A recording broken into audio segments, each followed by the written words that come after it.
আল্লাহ, এগুলো হলো কাপড়ের রং, সরাসরি ক্যান্সার।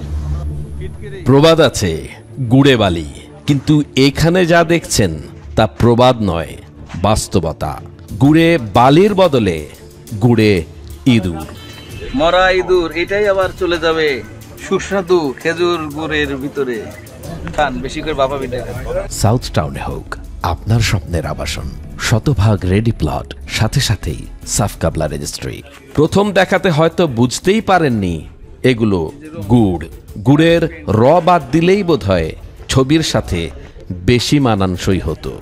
শীতের আগমনে যে গুড়ের পিঠে খাওয়ার প্রস্তুতি নিচ্ছেন, সে ইচ্ছেটা কি এখনো বেঁচে আছে? সব খাঁটি খেজুর গুড়, চুয়াডাঙ্গা, ফরিদপুর, রাজশাহীর খাঁটি খেজুর গুড়।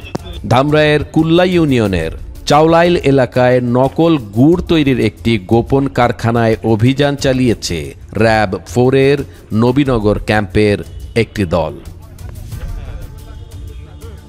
সোমবার 1 ডিসেম্বর দুপুর 12টার দিকে এ অভিযান পরিচালনা করা হয়, আর সেখানেই ধরা পড়ে গুড়ে ইঁদুরের এই দৃশ্য।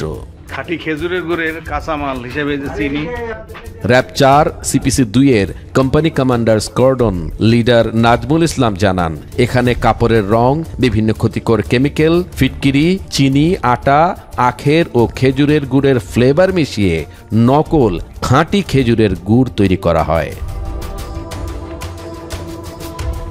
জনস্বাস্থ্যের জন্য মারাত্মক ক্ষতিকর এসব উপকরণ দিয়ে প্রতিদিনই তৈরি করা হচ্ছিল ভেজাল গুড়, যা সরবরাহ করা হতো স্থানীয় বাজার সহ পাইকারি ক্রেতাদের কাছে।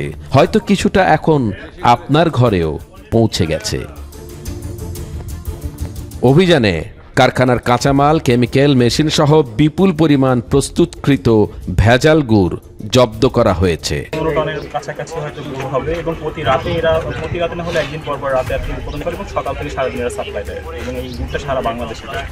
তো আমরা চেষ্টা করব বেশিরভাগই ডিস্ট্রয় করে ফেলা এবং অর্থোন্নত করা হয়েছে এবং সিলগালা করার ব্যবস্থা করা হয়েছে। আমরা এখন পর্যন্ত কাউকে আটক করি, জরিমানা করা হয়েছে এবং অনাদায়ে কারাদণ্ড ব্যবস্থা করা হয়েছে। অভিযান শেষে কারখানাটি সিলগালা করা হয়। ভেজাল গুড় উৎপাদন ও বাজারজাতের সঙ্গে জড়িতদের আইনের আওতায় আনা হবে বলে জানিয়েছে র্যাব।